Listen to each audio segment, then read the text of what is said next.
Hallo, herzlich willkommen. Thema heute Jump-Cue, zweiter Teil, aber nicht etwa der zweite Teil der Form, sondern der zweite Teil von einer Reihe von Videos, die sich mit der Jump-Cue beschäftigen. Letztes Video waren die ersten beiden Bewegungssätze des ersten Drittels, heute der letzte Teil des ersten Drittels. So, den mache ich einfach vor, weil er ist relativ ausführlich und schauen wir mal, wo es uns hinführt.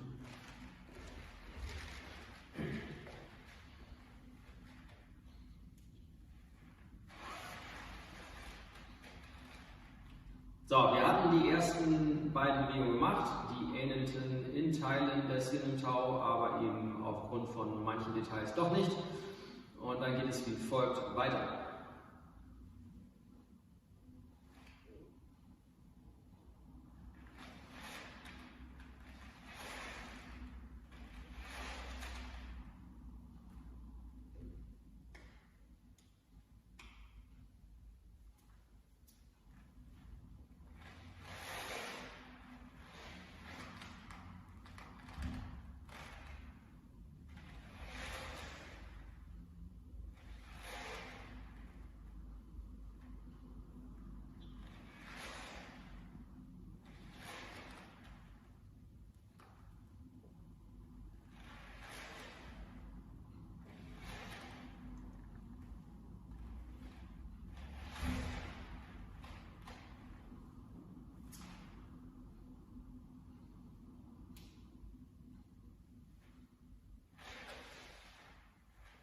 Und das Ganze dann natürlich auf der anderen Seite.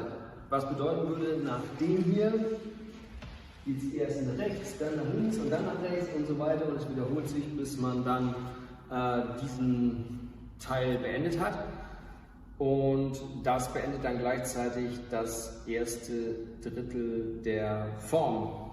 So, was wir hier haben, ist das erste Mal im Formtraining eine Änderung der Ausrichtung im Raum. Deswegen gibt es auch vor diesem Video die Videos zum Thema Schrittarbeit mit Gewichtsverlagerung und Ausrichtung. So, weil das brauchen wir jetzt hier. 90-Grad-Wendung ist gefragt und 180-Grad-Wendung, weil wenn ich zur einen Seite gehe, da brauchen wir nicht auch nur unten sehen, das ist erstmal 90 Grad, danach zweimal 90 Grad macht 180 Grad. Dafür brauchen wir die Sachen mit der Schrittarbeit.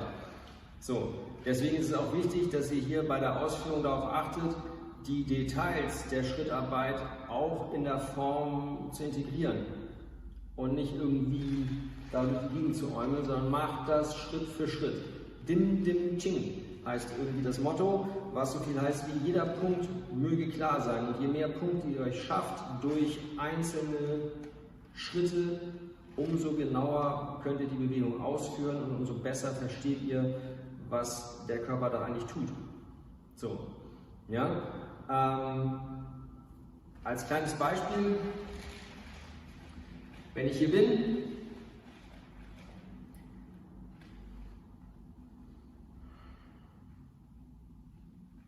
verlagern, drehen, zur Mitte, verlagern, drehen, zur Mitte, verlagern, drehen. Ja? Stück für Stück. So, und dann kann man sich streiten, wie man die Stücke aufteilt oder so, aber das will ich gar nicht. Ich teile das für mich so auf und wenn man das nachher fließend macht, sieht es eben auch fließend aus. Wichtig ist nur, dass ihr die einzelnen Stücke kennt. So, ne? Wenn man das irgendwann so, ja, ist ja super. Nur dann ist für mich die Frage im Rahmen eines solchen Videos, erkennt ihr tatsächlich die Einzelteile, um die es im ersten Schritt geht. Ne? Wenn ihr das 10 Jahre gemacht habt, könnt ihr das fließend, super, alles gar kein Problem. Ja? Aber wenn ihr 10 Jahre ein bisschen abkürzen wollt, dann macht ihr es Schritt für Schritt. Und das Aneinanderreihen der einzelnen Schritte führt zu einer fließenden, sauberen Bewegung. Ja, mehr fällt mir erstmal dazu nicht ein. Das ist das erste Drittel der Jump-Cue. Und im nächsten Video geht es dann mit dem zweiten Drittel weiter. Bis dahin, Viel Erfolg beim Üben und bis zum nächsten Mal.